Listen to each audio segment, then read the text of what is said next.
Mesdames et messieurs, bonjour. Après un peu plus d'un mois d'attente, Revenons à nos moutons est de retour avec un épisode gargantuesque où on retrouvera toutes nos chroniques habituelles. Tout d'abord, les 120 secondes concoctées par Samuel. Bonjour Samuel. Bonjour Fabien, aujourd'hui une coutume issue tout droit du terroir français, les ronds-points. Sur les dizaines de milliers qu'en compte la France, il y en a quelques-uns très bizarres, on verra ça. Magnifique ceci. Et ensuite, pour ne pas tourner en rond, MDR, nous recevrons deux élèves de la filière Bac Pro MMV, Célia et Samantha. Bonjour. Bonjour. Vous venez nous parler de l'examen assez particulier qui accapare votre fin d'année de terminale. Ça va être fabuleux et vraiment, on ne cesse de s'en rendre compte dans le podcast, mais les élèves de Vaclav ont vraiment du talent.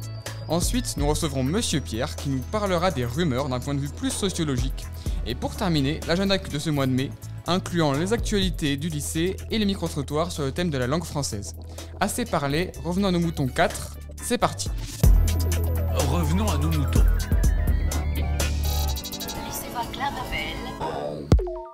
Mais comme d'habitude, Revenons à nos moutons, c'est un podcast. Mais aussi un compte Insta, suivez-nous sur Insta @podcast.vaclav. Vous y trouverez des posts un peu random à propos du podcast. Par exemple des mèmes, mais aussi les dates de sortie des prochains épisodes. Et en attendant, c'est les 120 secondes de Samuel qui nous parle des sens giratoires. À votre avis, y a-t-il plus de boulangeries ou de ronds-points en France ? En fait, on ne sait pas. Ce qu'on sait, c'est qu'il y a environ 35 000 boulangeries. En revanche, pour les ronds-points, personne n'est d'accord. On en compte entre 20 000 et 65 000 partout en France, avec quand même quelques disparités selon les départements. Sachez par exemple qu'en Gironde, nous sommes le 3e département qui a le plus de ronds-points après la Loire-Atlantique et la Haute-Garonne. Mais ce qu'il faut retenir, c'est qu'on est un des pays qui compte le plus de ronds-points et de très très loin. Le rond-point, c'est une passion française qui est née au début du XXe siècle à Paris, et plus précisément place de l'Étoile, où se trouve l'Arc de Triomphe. À l'époque, cette place est extrêmement dangereuse car elle débouche sur 12 avenues et les automobilistes roulent n'importe comment autour, c'est-à-dire dans tous les sens. Pour réduire le danger, on décide alors de faire tourner les voitures autour de l'Arc de Triomphe pour qu'elles puissent ensuite emprunter la rue où elles veulent se rendre. Et c'est ainsi que naît le rond-point qui sera alors adopté par quelques villes françaises mais sans connaître son apogée. Et ce sont les Anglais qui reprennent l'idée. Oui, quelques années plus tard, ils la reprennent, ils l'améliorent en faisant un gros changement. Ils donnent la priorité à ceux qui circulent déjà dans l'anneau, ce qui n'était pas le cas avant. Et là, ça attire de nouveau l'attention des Français qui construisent des ronds-points partout dans le pays. Car le rond-point a notamment deux avantages. Il force les véhicules à ralentir et diminue donc le risque d'accident. Et puis quand il n'y a personne sur la route, on n'attend pas 2 heures comme avec les feux tricolores. Dans les années 80, le rond-point connaît donc un immense essor en France et certains ont même tendance à en faire un peu trop, car quelques ronds-points sont parfois un peu loufoques, voire totalement inutiles. Un excellent compte Instagram, même décentralisé, avait même demandé à ses abonnés de leur envoyer sur Twitter des exemples de ronds-points bizarres. Parmi eux, on retrouve le rectangle point, un joli concept nantais. Toujours à Nantes, il y a le fameux octo rond-point, c'est-à-dire 8 ronds-points presque côte à côte. À Reims, vous pourrez trouver un rond-point totalement incompréhensible que je suis incapable de décrire tellement il y a des routes qui se croisent. Et puis sinon, pourquoi faire un simple virage quand tu peux faire un rond-point, dit un internaute, avec à l'appui la photo d'un virage normal, sauf que dans la boucle a été construit un rond-point. Bref, le rond-point parfois un peu l'art de tourner en rond pour aller tout droit. Merci pour cette chronique édifiante Samuel, et nous, on va tout droit vers l'interview. Revenons à nos moutons. Et on a donc la chance de recevoir Célia et Samantha dans Revenons à nos moutons. Vous êtes en terminale à Vaclav-Havel, mais en section pro MMV, c'est-à-dire métier de la mode et du vêtement.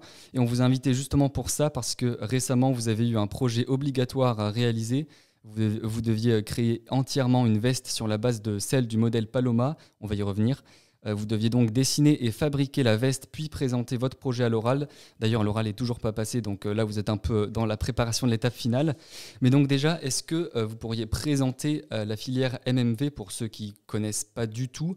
On viendra à votre projet juste après, mais déjà pour savoir comment la filière est organisée, ce que vous y faites, etc.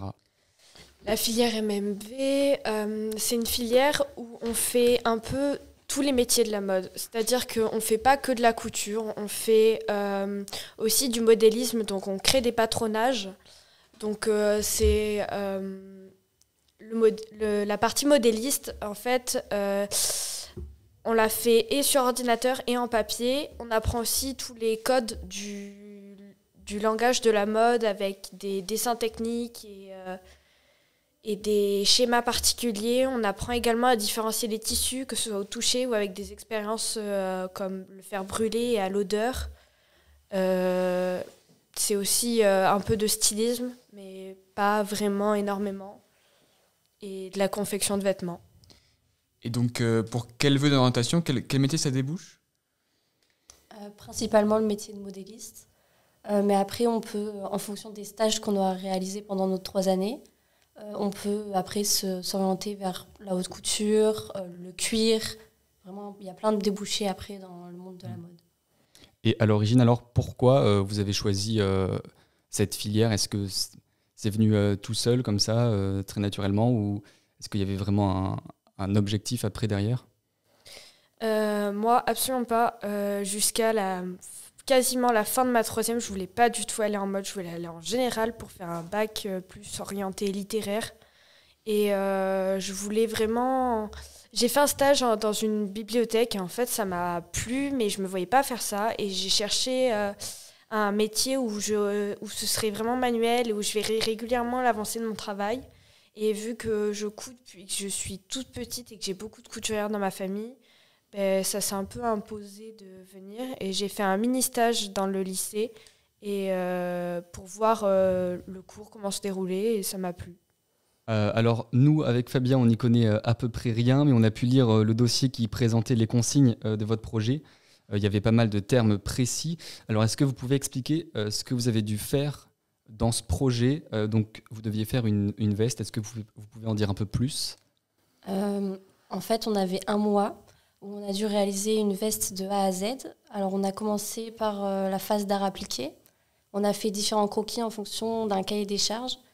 En fait, on a des contraintes. Par exemple, si le vêtement doit être symétrique, asymétrique. Après, on a fait donc, tout ce qui est sur ordinateur. On travaille sur des logiciels, Modaris et Kaleido. Et donc, sur ces logiciels, on va faire le patronage en fait, le patronage, c'est le vêtement à plat. Et donc, ensuite, on a fait nos patronages. Après, on a fait un prototype pour monter le vêtement, pour faire un essai, en fait, voir s'il y avait des choses à modifier, si tout était bien monté. Et ensuite, on a fait notre finale, on a monté notre vêtement. On a fait, en même temps, on avait un dossier technique à remplir avec des sections, etc. Puis là, on a notre oral à passer dans quelques temps.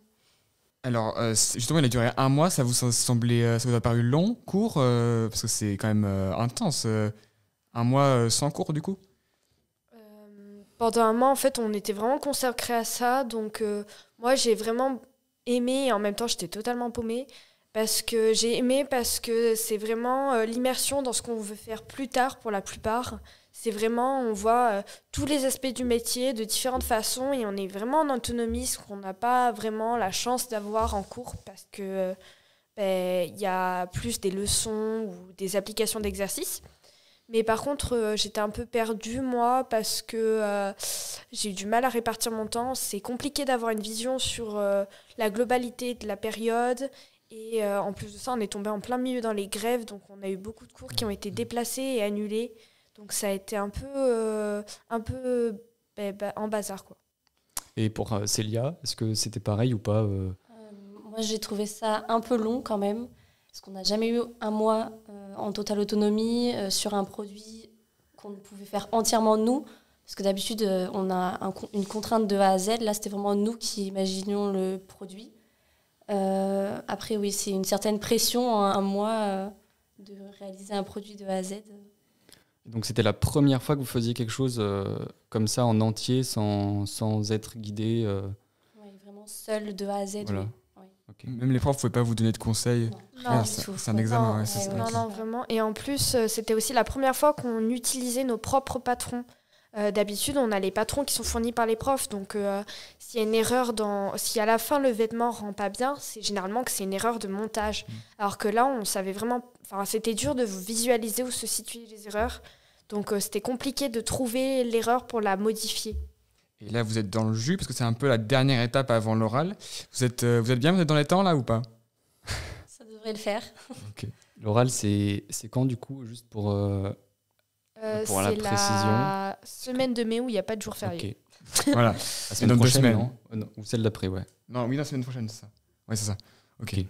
Est-ce que du coup, comme c'est un peu la dernière, la dernière étape avant la fin, donc vous avez tout fait jusqu'à maintenant, justement, est-ce que vous pouvez raconter un peu toutes les étapes, comment ça s'est passé entre l'annonce du sujet et la composition finale? Est-ce que vous avez eu des idées tout de suite quand vous avez reçu le projet, que vous avez été face au projet?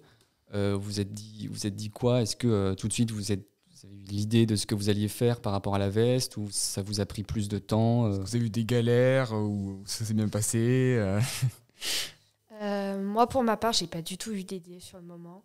Moi, je suis plus dans l'aspect confection, donc l'aspect créatif, imaginer, c'est plus compliqué pour moi.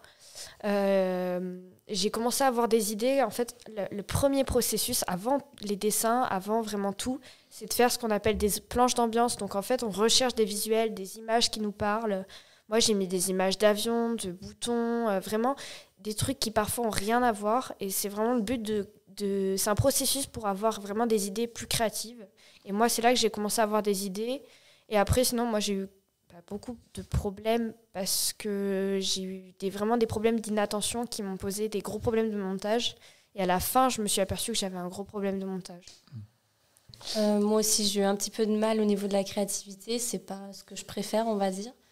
Mais après, bon, au bout d'un moment, j'ai trouvé quelque chose qui me parlait. Et moi, j'ai plus eu du mal un peu au niveau du temps, à me timer en une semaine, finir ça pour vraiment bien finir pile poil au bout d'un mois. Et alors, vous pouvez nous expliquer un peu la veste que vous avez créée, chacune enfin, simplement, mais voilà. Moi, du coup, c'est une veste sur le thème de l'arme et de l'air.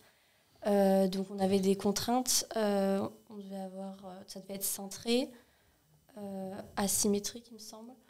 On avait aussi des tissus, 3 tissus de différentes couleurs et un simili-cuir. On va avoir une boutonnière, une poche fendue. Et c'est ce que j'ai fait. Moi, ça a été plus quelque chose de très géométrique parce que ça me parlait plus. Et on avait aussi une contrainte où il fallait qu'on mette des plis. Donc moi, j'ai essayé de les mettre là où ça rendait le plus joli, mais vraiment, c'était géométrique. Parce que Célia t'a parlé d'une veste de l'armée de l'air. Nous, quand on a lu le dossier, on a vu qu'il y avait plusieurs vestes possibles. Il y avait terre, mer et air. Oui, Ouais, merci. Et du coup, c'était sur la base d'une veste Paloma. Je ne sais pas si on peut en parler. Parce que nous, on une n'a pas veste compris. Paloma, j'avoue qu'on ne voit pas trop ce que c'est. Je pense qu'on est nombreux dans ce cas. Pour ceux qui écoutent, est-ce que vous pouvez dire rapidement, en gros, ce que c'est le modèle Paloma d'une veste? Est-ce que ça représente de faire là-dessus, sans que ce soit trop, je sais pas si c'est, sans que ce soit trop technique. La veste Paloma, c'est une veste de base qu'on va venir utiliser pour faire notre propre patronage. En fait, on part d'une base toujours, et en fait, c'est avec cette base, on vient faire notre propre produit. Paloma, c'est juste le nom du modèle. Ok, d'accord. Ça peut être juste veste. Juste la veste. Veste Paloma, ok. Est-ce que vous êtes contente de ce que vous avez fait ou pas au final? Oui. Ouais.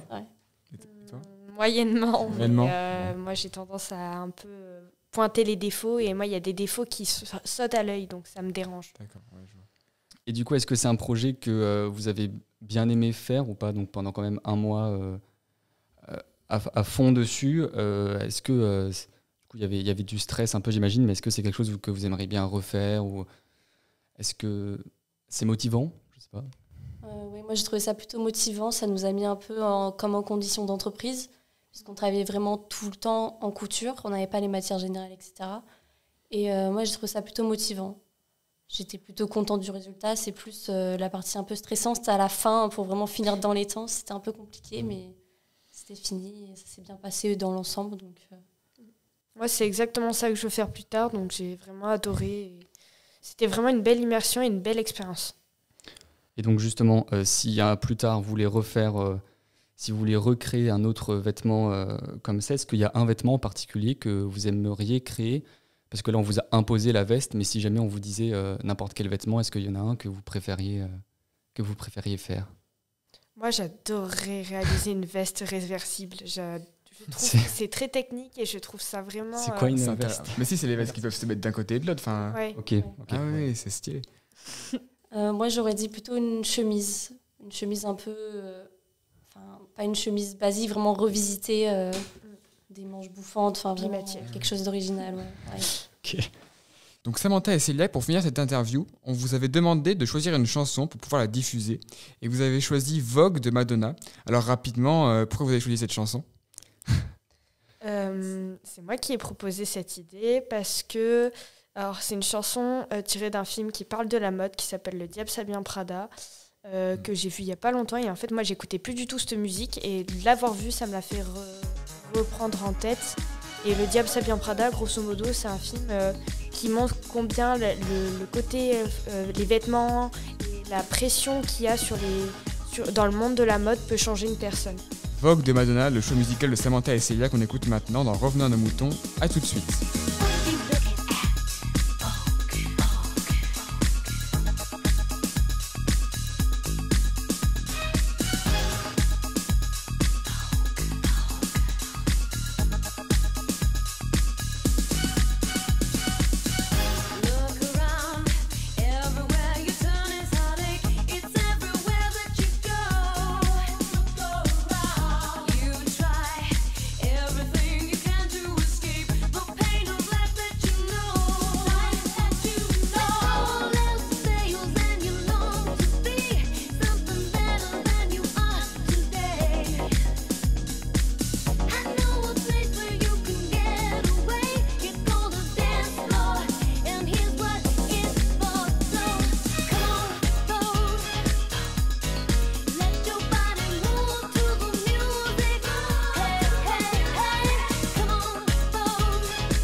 on the cover of a magazine. Grace Kelly, Harlow Jean, picture of a beauty queen. Jean Kelly, Fred Astaire, Ginger Rogers, dance on air. They had style, they had grace. Rita Hayworth gave good face. Lauren Catherine Manitou, Betty Davis, we love you. Ladies with an attitude, fellas that were in the mood. Don't just stand there, let's get to it. Strike a pose, there's nothing to it.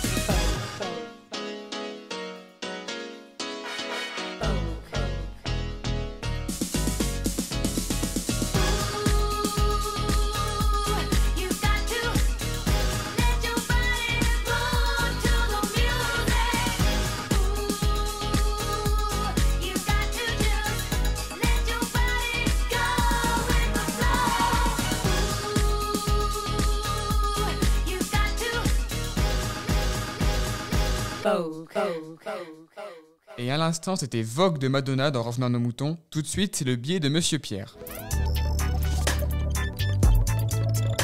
Revenons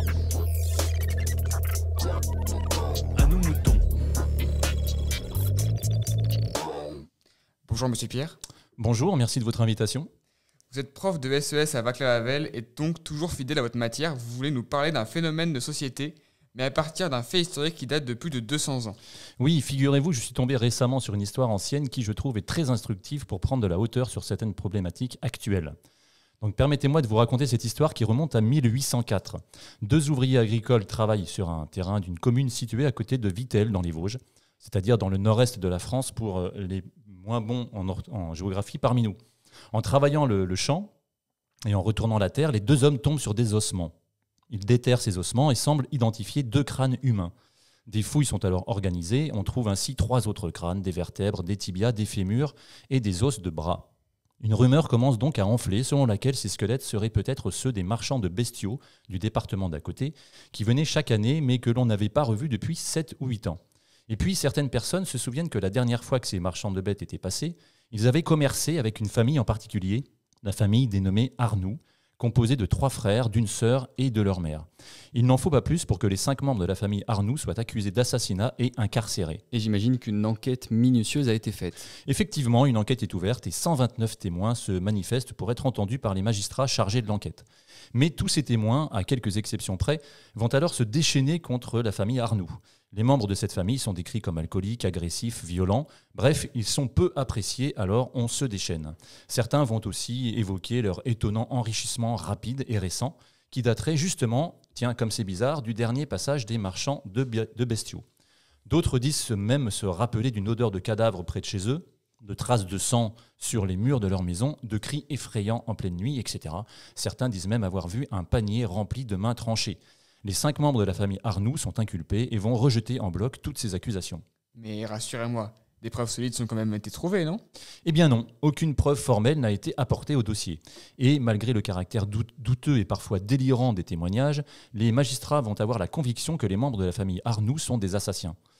Quand le procès a lieu l'année suivante, en 1805, les Arnoux sont jugés coupables et condamnés à mort. La mère, la fille et les 3 fils sont exécutés le 16 septembre 1805 à Épinal. Mais heureusement, l'honneur de cette famille va être rétabli quelques décennies plus tard. Effectivement, plus de 100 ans plus tard, dans les années 30, un ancien magistrat devenu écrivain, qui s'appelle Louis Sadoul, reprend toute l'enquête et démonte l'accusation point par point. Le témoin qui avait soi-disant assisté au crime, c'est en fait un simple d'esprit. Les marchands de bêtes qui avaient été assassinés par la famille Arnoux, ils étaient en réalité encore bien vivants 10 ans après l'affaire, mais avaient simplement changé de région. Et surtout, les médecins légistes et archéologues qui ont réexaminé les ossements ont établi que ces restes de squelettes dataient en réalité de l'époque mérovingienne, c'est-à-dire du 6e ou 7e siècle environ. Autrement dit, les membres de la famille Arnoux ont été condamnés à cause de la réputation qu'ils avaient et par le seul poids de la rumeur publique. Et c'est donc du phénomène de la rumeur dont vous voulez nous parler aujourd'hui. C'est ça, la rumeur qu'on appelle aussi parfois aujourd'hui fake news ou théorie du complot, c'est-à-dire, pour la définir, une information inexacte ou exagérée et qui se déforme à mesure qu'elle est transmise par le bouche à oreille ou par un média informationnel, suivez mon regard, évidemment, Internet. Cette histoire nous rappelle donc que ce qu'on présente parfois comme étant un nouveau phénomène issu des réseaux sociaux n'a en réalité rien de nouveau. Les rumeurs, les fausses informations sont aussi vieilles que la société elle-même. Vous voulez nous dire que dès l'apparition des premières sociétés humaines, la rumeur a existé ? Exactement. Et cela s'explique pour une raison simple. La rumeur a une fonction sociale. Alors attention, quand on dit que la rumeur a une fonction sociale, on ne dit pas que cette fonction est bonne. On dit simplement qu'on constate que l'existence de la société génère inévitablement l'existence de la rumeur. Il faut donc l'expliquer et en comprendre le processus. C'est ce qu'a fait Patrick Charnitsky, un maître de conférence en psychologie sociale, dans son article paru en 2007 dans le magazine Migration et Société, et qui nous explique que si la rumeur existe inévitablement dans les sociétés, c'est parce qu'elle remplit 4 fonctions sociales bien déterminées. Et alors, quelles sont ces 4 fonctions sociales ? Alors la première, pour aller vite, disons que elle permet de justifier nos croyances, elle confirme nos préjugés et nous rassure ainsi sur la pertinence de nos opinions, même si en réalité ces opinions sont fausses. Par exemple, les rumeurs sur la prétendue violence des étrangers en situation irrégulière permettent de se persuader du bien fondé de les expulser hors du territoire. Deuxièmement, la rumeur permet d'accentuer la cohésion du groupe. Comme les rumeurs sont le plus souvent véhiculées au sein d'un même groupe d'individus qui se connaissent et qui sont connectés aux mêmes réseaux sociaux, eh bien plus les rumeurs circulent, plus elles donnent un sentiment rassurant de partage des connaissances. Troisièmement, la rumeur permet aussi d'expliquer l'inexplicable. La psychologie a montré effectivement à quel point ce qui est inexplicable et inexpliqué est anxiogène. Alors les individus vont trouver des explications coûte que coûte, même les plus irrationnelles ou farfelues, pour avoir le sentiment de contrôler le monde qui les entoure. Enfin, quatrième fonction, c'est que la rumeur permet évidemment à celui qui l'annonce d'être valorisé socialement. Connaître une rumeur, c'est être le détenteur d'une information sensationnelle, que les autres ne connaissent pas. C'est donc passer pour le sachant. La société actuelle et les nouveaux outils numériques ne présentent donc vraiment rien de nouveau en fait sur les rumeurs. La seule particularité des nouvelles technologies, et qui n'est pas anodine, c'est qu'elles permettent une diffusion à très grande échelle et beaucoup plus rapidement de la rumeur. Les rumeurs sont donc plus facilement reprises et récurrentes, ce qui peut donner une sensation de vérité. Le fameux « tout le monde le dit, donc ça doit être vrai ». On le lit partout, donc ça doit être vrai. Le mode de transmission est nouveau, certes, mais le processus de la rumeur, lui, est universel et intemporel. Ce qui ne veut pas dire qu'il faille baisser les bras, évidemment, face aux rumeurs, bien au contraire. En connaître le fonctionnement permet d'ailleurs de pouvoir mieux les combattre et de les lutter efficacement contre les rumeurs les plus dangereuses ou les plus nuisibles. Mais peut-être reviendrons-nous sur la meilleure façon de lutter contre ces rumeurs dans une prochaine émission. Pourquoi pas? Il faut rappeler en tout cas combien il est indispensable de savoir rester critique, de varier les sources d'informations, de questionner nos évidences pour déconstruire les préjugés, bref, de se comporter en citoyen critique et éclairé pour éviter de tomber dans des rumeurs farfelues. Rumeurs donc et autres fake news, c'était le très beau billet de Monsieur Pierre. Merci beaucoup monsieur. Merci à vous. Et tout de suite, c'est l'agenda culturel avec Fabien. Revenons à nos moutons. Le rendez-vous incontournable que vous attendez tous, avec Fabien au programme, entre autres, moutons, courses et morues. Et pour commencer le désormais récurrent et hilarant micro-trottoir, cette fois-ci, on vous a demandé votre mot préféré, en espérant que vous en découvrirez certains. Je vous laisse écouter parce que c'est joli. Bon, allez-y, je ferme les yeux. Est-ce que tu pourrais me donner ton mot préféré et dire pourquoi? Coquelicot. Coquelicot. Vraiment, c'est... Pourquoi? Coquelicot, ça c'est rouge? Non, parce que genre, j'aime bien genre, comment ça se fait, genre coquelicot, tu vois, c'est mignon, c'est cute. Bah voilà, mon dernier mot, c'est capsule. Philophobe. Avoir peur de l'amour. J'aime trop ce mot, il est incroyable. Donc moi, mon mot préféré de la langue française, c'est le mot nigo. Moi, c'est farandole. Je trouve ça joli. Farandole. Ouais, farandole. Je trouve que ça sonne bien, nigo. J'aime bien comment le mot évolue. Ça va du A au O, en passant par le AN. C'est varié au niveau des consonnes. Mais je trouve ce mot assez agréable à l'oreille, voilà. C'est un mot complet. Un mot qui sonne bien. Farandole. Moi, c'est eucalyptus. Connivence. Cucurbitacée. Non, mais c'est parce que j'aime bien les koalas. Bonjour monsieur, excusez-moi de vous déranger. Est-ce que vous auriez un mot préféré? Cacatoès. Et du coup, j'aime bien l'eucalyptus. J'aime bien les bambous. C'est un mix de très très particulier entre le mot... Non, mais cacatoès, je trouve ça sonne bien. Très bien. C'est mon mot de passe Wi-Fi. On n'a jamais vu une liste de mots aussi random, c'est dingue. D'ailleurs, on peut vous demander aussi à vous, Samantha et Célia, vous avez un mot préféré? Le mot pancakes. Pancakes? Oui, ça va. Célia? Non. C'est pas grave. Et maintenant, les événements importants au lycée. Alors, bien sûr, en une, le retour des moutons dans la cour. Ils peuvent maintenant profiter de la jungle qui a poussé pendant le printemps. Et à nouveau, l'âme de ce podcast est complète. Dans un autre registre, DJ Benz va venir à Vaclav. En effet, il avait organisé un concours parmi tous les établissements de France où le premier prix était sa venue. En réalité, on avait une chance assez importante de gagner parce que, pour une raison inconnue, il y avait de nombreux commentaires des élèves du lycée, au point que quelques jours plus tard, en scrollant parmi les réponses, c'était impossible de ne pas tomber sur les élèves du lycée. Le tirage au sort a eu lieu lundi, on a bel et bien gagné, et le CVL a assuré sur son compte Insta que Monsieur Ballarin et DJ Benz étaient déjà en contact. Donc l'événement devrait avoir lieu le 2 juin, il va venir mixer au lycée. Comme l'année dernière, la course contre la faim est organisée au lycée. Le principe est simple, c'est une course autour d'une boucle de 400 mètres. Le but est de la parcourir le plus de fois possible en 30 minutes, afin de gagner le plus d'argent possible pour l'association Action contre la faim. En effet, au préalable, il faut convaincre des parrains de donner un petit montant pour chaque tour effectué. Bien évidemment, pas question de ne pas y aller pour cause de flemme ou de manque de forme. Peu importe le nombre de tours que vous faites, si vous marchez ou courez, chaque euro récolté est bon à prendre. Par contre, les inscriptions se terminent le 5 mai. Donc en réalité, en fonction de la date à laquelle le podcast sort et de quand vous l'écoutez, c'est probablement déjà passé. Mais si vous avez le temps, n'hésitez pas à passer, encourager les coureurs. Nous, on y sera, ça sera le vendredi 12 mai à 14h. Ensuite, une actu que vous avez probablement vu passer, mais c'est le retour du bal de fin d'année du lycée, alors que la dernière édition a eu lieu en 2019. Ça sera l'occasion de fêter la fin de l'année, la fin du lycée pour certains, l'arrivée des beaux jours et enfin de la canicule, etc., etc. Ce sera au Cube à Villeneuve-d'Ornon, salle qui a l'air très sympa, les places sont en vente à l'Agora et coûtent entre 2 et 6 euros. Même les personnes extérieures au lycée peuvent venir. Bon, 2-3 événements qui peuvent vous intéresser si vous êtes super en avance sur les révisions du bac, MDR, si vous êtes en seconde ou si vous procrastinez. Tout d'abord, on a la magnifique fête de la morue de Bègle. Alors si vous ne connaissez pas, je comprends que ça puisse faire peur, mais déjà la morue c'est bon. Et ensuite, c'est surtout le lieu où on trouve de nombreuses scènes, où on voit des concerts d'artistes plus ou moins talentueux, mais franchement, pour y avoir été, il y a vraiment des trucs cool qui restent en mémoire. Cette année, et pour la première fois depuis le Covid, la fête se déroule dans toute la ville, même si plus particulièrement dans 3 endroits de Bègle, à la place du Bicentenaire, au parc de la mairie et à la maison municipale de la musique, où vous trouverez donc les scènes et les stands tenus par les différentes associations bèglaises, où vous pourrez déguster des acras ou encore un burger de morue. Ce sera donc du vendredi 2 au dimanche 4 juin, vous trouverez plus d'infos sur le site. Deuxième idée, et cette fois-ci ça ne se restreint pas qu'à mai, puisque je vais vous parler de la Quiz Room, une expérience à Bordeaux à vivre entre amis. Alors la Quiz Room c'est quoi ? Eh bien comme son nom l'indique, c'est une salle qui te propose rien de moins que de te plonger dans une émission de télé type Question pour un champion / Burger Quiz, mais uniquement avec tes potes. Bien sûr, la chose est extrêmement satisfaisante, c'est qu'il y a des buzzers.